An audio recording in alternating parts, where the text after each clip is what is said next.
Confession intéressante de la chaîne. Bonjour à tous, bonjour à tous. Bienvenue sur la chaîne des confessions intéressantes. Aujourd'hui, nous écouterons l'histoire de Jean, qui est tombé amoureux de la femme de son oncle, Marie.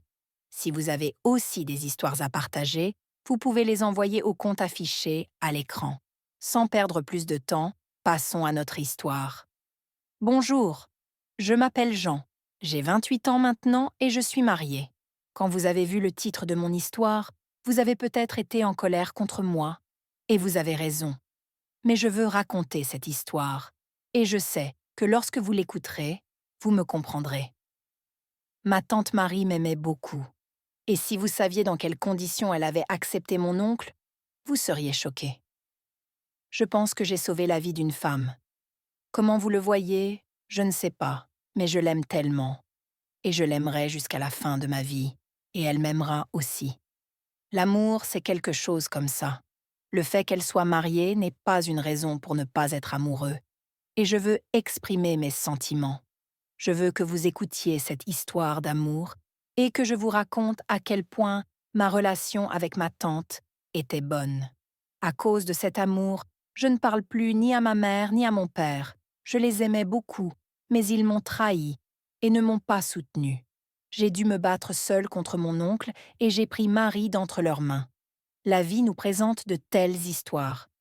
Il est facile de me blâmer, mais après avoir écouté, je sais que vous me trouverez innocent. Permettez-moi de vous raconter mon histoire depuis le début. Comme je l'ai dit, je m'appelle Jean. Et j'ai grandi en ville depuis mon enfance. Je connais Paris comme ma poche. Bien sûr, c'est une grande ville. Mais j'en connais une grande partie. Étant donné que ma famille était conservatrice, je n'ai jamais eu de mauvaises habitudes. Ma mère et mon père me remercient pour cela, mais je devrais leur en être reconnaissant. C'est grâce à eux que je n'ai pas eu de problème, et ils m'ont toujours protégée. Mais il y avait aussi des côtés négatifs. J'ai toujours évité les filles, et j'ai grandi en étant très timide, surtout en ce qui concernait les filles.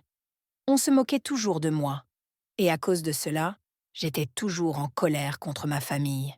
Mais en grandissant, j'ai compris que mes études et l'université étaient plus importantes.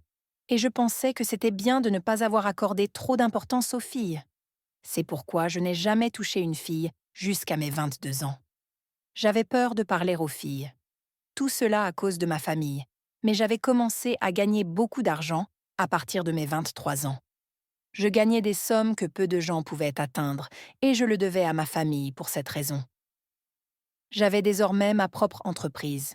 J'avais ma propre voiture et j'avais acheté plusieurs maisons à Paris.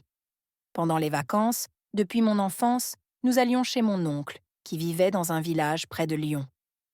Mon oncle avait hérité d'une certaine richesse de son père et l'utilisait toujours de manière abusive. Même si je ne comprenais pas très bien dans mon enfance, en grandissant, j'ai commencé à détester mon oncle. La raison en était très claire, la façon dont il traitait les gens et les exploitait.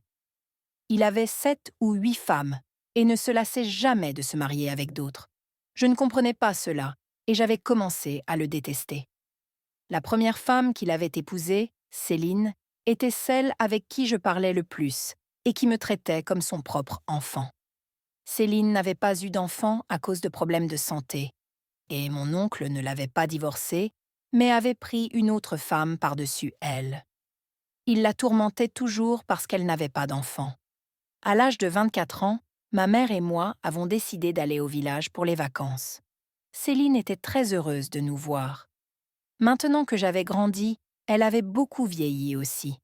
Mais elle m'aimait toujours comme si j'étais son propre enfant. Et quand nous étions à table, elle me servait tout ce qu'il y avait à manger et prenait soin de moi. Cette fois, quand nous y sommes allés, elle me disait toujours « Pourquoi tu ne te maries pas ?» etc. Je lui disais que je me marierais avec celle que ma mère choisirait. Nous plaisantions ainsi, et quand mon oncle s'asseyait à table, il disait « Mon fils, trouvons quelqu'un dans le village, que tu aies 7 ou 8 femmes comme moi. » En riant. Je le détestais, mais pour ne pas le montrer, je riais toujours à ce qu'il disait. J'avais commencé à le détester encore plus qu'avant, et je l'avais même dit à Céline. Quand nous parlions seuls, je lui rappelais toujours à quel point mon oncle était dégoûtant. Cette fois, La situation était différente. C'était le 2e jour de notre arrivée, et je voyais une jeune femme d'une vingtaine d'années traîner dans les parages. Elle aidait à préparer la table, faisait la vaisselle, etc.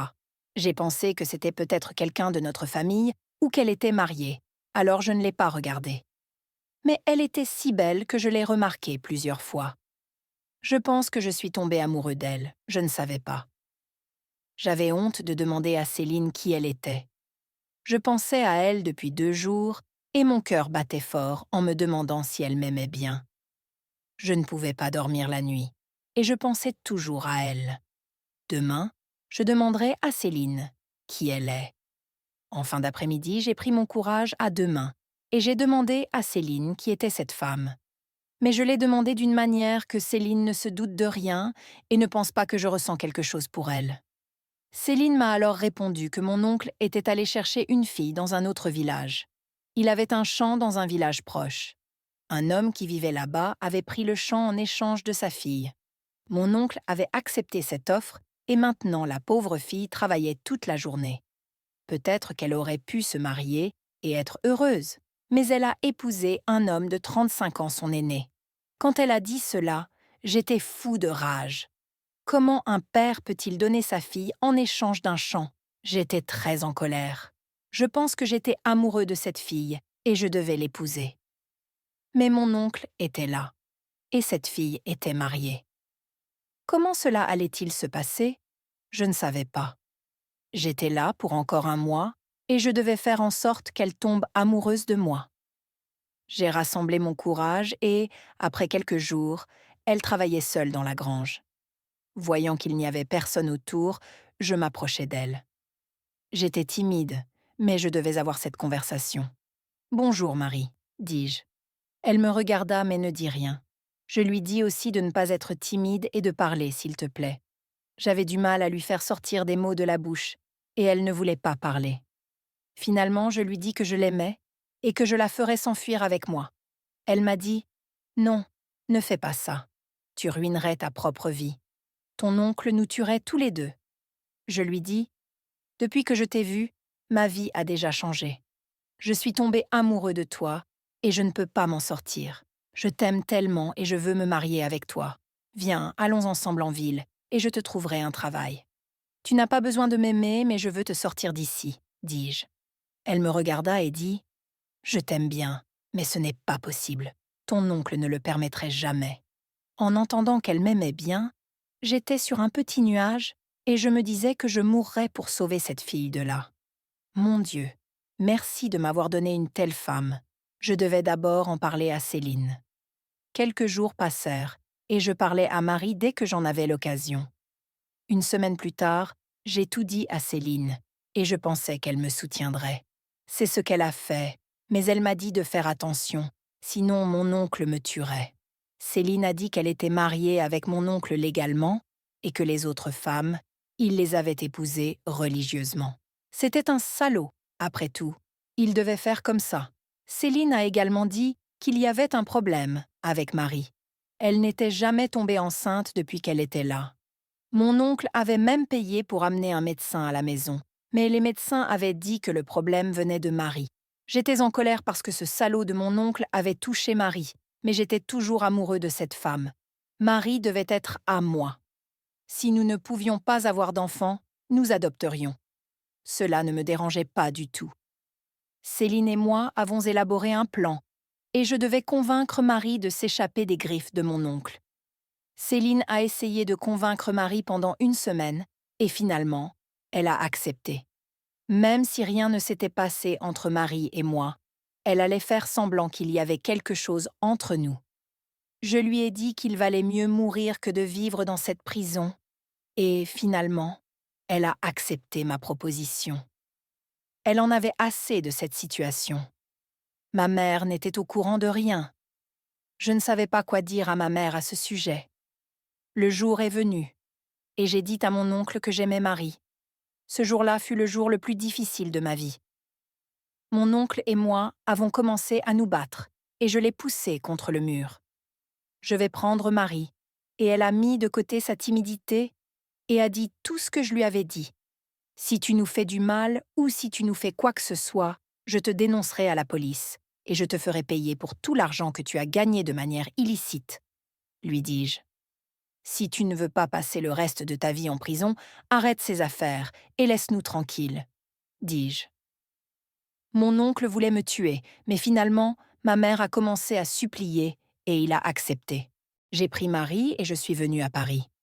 Ma mère m'a appelée sur le chemin et m'a dit que je n'étais plus leur enfant, qu'elle s'en fichait de ce que je faisais avec cette femme.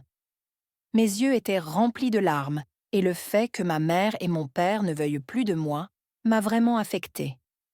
Sur le chemin, j'ai dit à Marie, « J'ai tout abandonné pour toi. M'aimes-tu vraiment ?» Elle m'a dit, « Je te dois tout jusqu'à ma mort, et je t'aimerai jusqu'à la fin. » Cela fait maintenant 4 ans que nous sommes ensemble. Nous sommes allés chez de nombreux médecins pour avoir un enfant, et finalement, nous avons eu un enfant. La joie dans les yeux de Marie et les miens vaut tout, je pense, si vous saviez à quel point nous vivons heureux. Maintenant, ma mère et mon père ne me veulent plus, mais j'ai appris à vivre heureux sans eux. C'est la vie. Il n'y a rien à faire. C'est mon histoire. J'espère que vous avez écouté. Je suis curieux de savoir ce que vous pensez. Merci d'avoir raconté mon histoire. Voilà, les amis, nous sommes à la fin d'une autre histoire. Je pense que Jean a très bien fait et a sauvé une jeune femme d'un vieil homme. Que Dieu leur accorde le meilleur et qu'ils vivent heureux jusqu'à la fin de leur jour. Sa mère a eu tort, je pense. Elle aurait dû être aux côtés de son fils et le soutenir. Quelles sont vos pensées? Je suis curieux de savoir. C'est tout ce que j'ai à dire. N'oubliez pas de vous abonner à la chaîne pour soutenir et de partager notre histoire. Au revoir.